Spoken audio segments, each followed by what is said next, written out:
नहीं, आज हम सिंधु घाटी सभ्यता की टॉपिक लेकर आए हैं जो आपकी परीक्षा के लिए बहुत उपयोगी है। इसके विभिन्न स्थलों से लेकर के खुदाई स्थल, विस्तार, कितने देशों में विस्तार, किस देश में सबसे कम विस्तार, किस देश में सबसे अधिक विस्तार, किस जगह पे विस्तार होगा, इन सब घटनाक्रम में करेंगे चर्चा। देखते हैं बाबू कि सिंधु घाटी सभ्यता विश्व में 4 प्रमुख सभ्यताएं हैं। विश्व में 4 सभ्यता, जिसमें सबसे प्राचीन सभ्यता माना जाता है मेसोपोटामिया। मेसोपोटामिया की सभ्यता। दूसरा है बाबू मिस्र की सभ्यता। दूसरी सभ्यता मिस्र देश की सभ्यता। तीसरी सभ्यता भारत की सभ्यता। चौथी सभ्यता चीन की सभ्यता। हम आज चर्चा करेंगे भारत की सभ्यता पर। और भारत की सभ्यता मतलब सिंधु घाटी की सभ्यता। सभ्यता और संस्कृति में बाबू थोड़ा अंतर होता है, याद रखिएगा। सभ्यता और संस्कृति में अंतर होता है। सभ्यता मानव विकास का सूचक होता है, जबकि संस्कृति हम किसी की आदर करते हैं, किसी को प्रणाम करते हैं। या भारत सदियों से वसुधैव कुटुंबकम की जो नीति अपनाया हुआ है, इसे हम संस्कृति कहते हैं। और बार बार चर्चा होती है संस्कृति की। लेकिन सभ्यता एक और चीज है बाबू कि चारों सभ्यताएं जो विकसित हुई, इस सभ्यताएं कहीं ना कहीं नदी के किनारे विकसित हुई। क्योंकि प्राचीन काल में नदी जो था वो परिवहन के रूप में काम होता था। सड़कें उतनी सुदृढ़ अवस्था में थी नहीं। जल मार्ग से अधिक परिवहन कार्य किए जाते थे। और यही कारण है कि सभी सभ्यताएं नदी के किनारे विकसित हुई। आप देखिएगा कि जैसे मेसोपोटामिया की जो सभ्यता है, जो दजला और फरात नदी के किनारे। किसके किनारे? मेसोपोटामिया की सभ्यता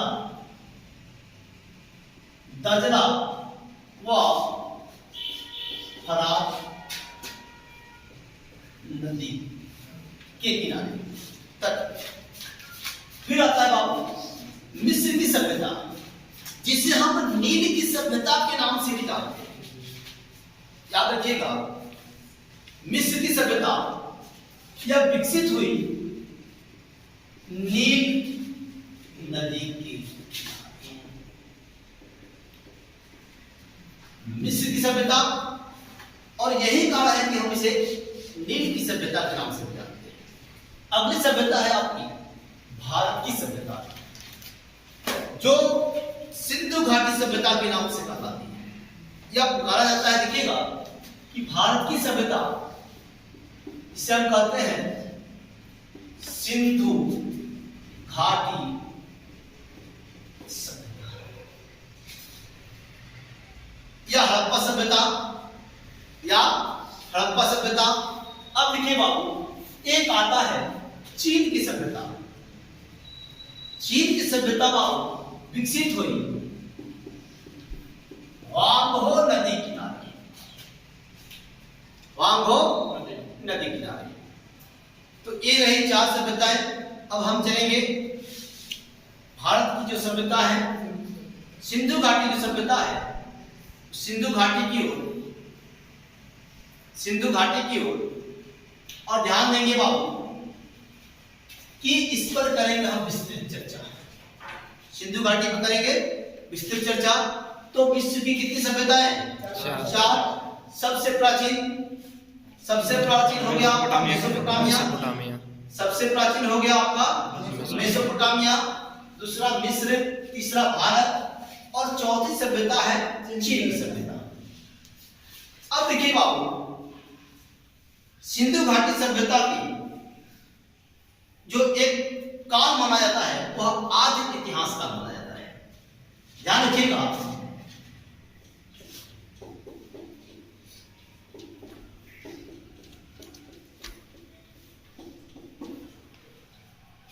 इसका जो काल माना जाता है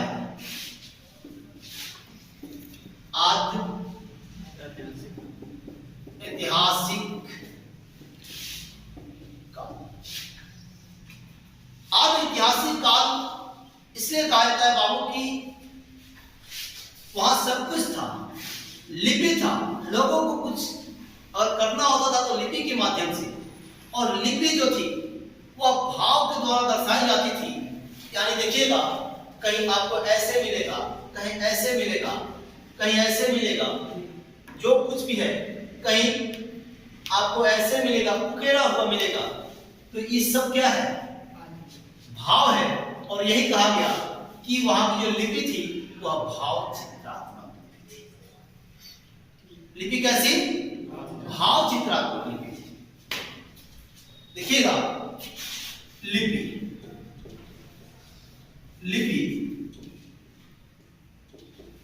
भाव चित्रात्मक।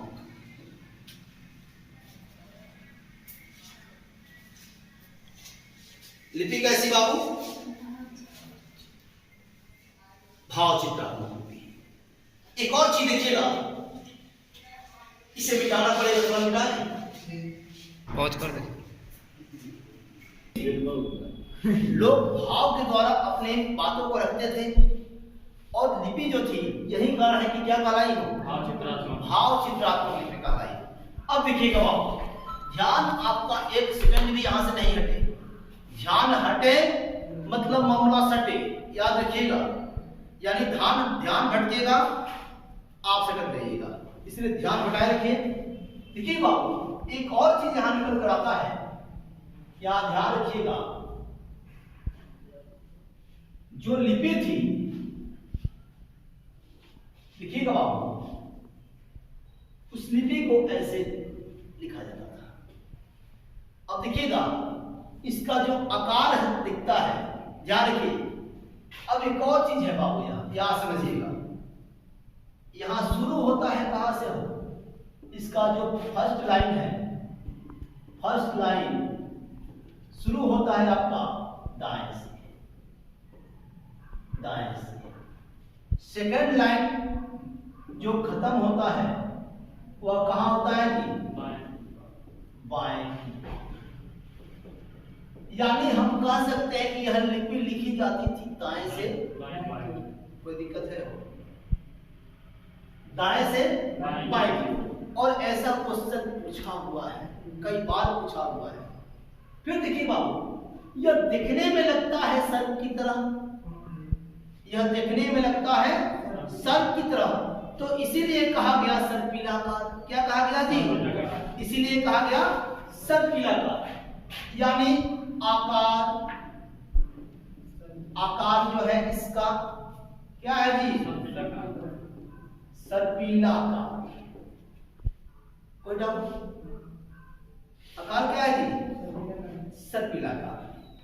फिर देखिएगा बाबू कि इसमें हम मूल्य चिन्ह की बात करेंगे। मूल्य चिन्ह की बात करेंगे तो मूल्य चिन्ह है 64। कितने जी? मूल्य चिन्ह 64। चित्राक्षर की बात करेंगे हम, चित्राक्षर की बात करेंगे, चित्राक्षर की बात करेंगे तो चित्राक्षर है बाबू 250 से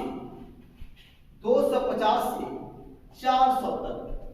चित्राक्षर की बात करेंगे 250 से 400, 250 से 4 शब्द चित्राक्षर है। फिर देखिएगा इसको एक और नाम से हम पुकार सकते हैं, इसे बोलते हैं गौमूत्री लिपि।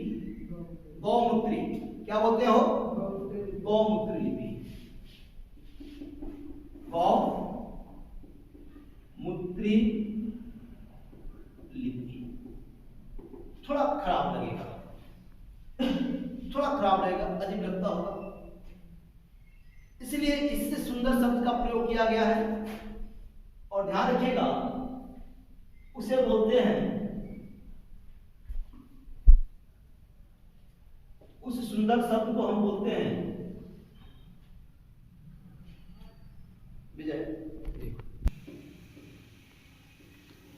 पृष्ठो भेदन या पृष्ठो भेदस या पृष्ठो भेदम, 3 नाम से जानते हैं। यह कई बार अवसर बना चुका है इसको। सर्पिलाकार तो बहुत लोग जानते हैं, सबके मन में यह है, लेकिन यहां से अवसर बन चुका है। अब देखिएगा कि सिंधु घाटी का विस्तार, सिंधु घाटी का विस्तार, थोड़ा सा इसको मिटाना पड़ेगा। देखिए बाबू, इस लिपि को पहले पढ़ने का प्रयास, पहले पढ़ने का प्रयास बेडेन महोदय ने किया, लेकिन सफल नहीं हुए। बेडेन महोदय ने किया, क्या हुए बाबू? असफल रहे, पढ़ नहीं पाए। लेकिन पहले भारतीय नटवर झा, जिन्होंने इस लिपि का पढ़ने का प्रयास किया, नटवर झा थे जिन्होंने इस लिपि का पढ़ने का प्रयास किया। अब देखते हैं बाबू कि विस्तार, इसकी हम विस्तार पर चर्चा थोड़ा सा करेंगे। देखिएगा विस्तार क्या, देखिएगा थोड़ा सा इस लिपि का विस्तार, इस लिपि का विस्तार थोड़ा सा हम देखेंगे। इस लिपि का हम थोड़ा सा विस्तार पर चले जाएंगे बाबू, विस्तार पर चर्चा करेंगे। अब देखिएगा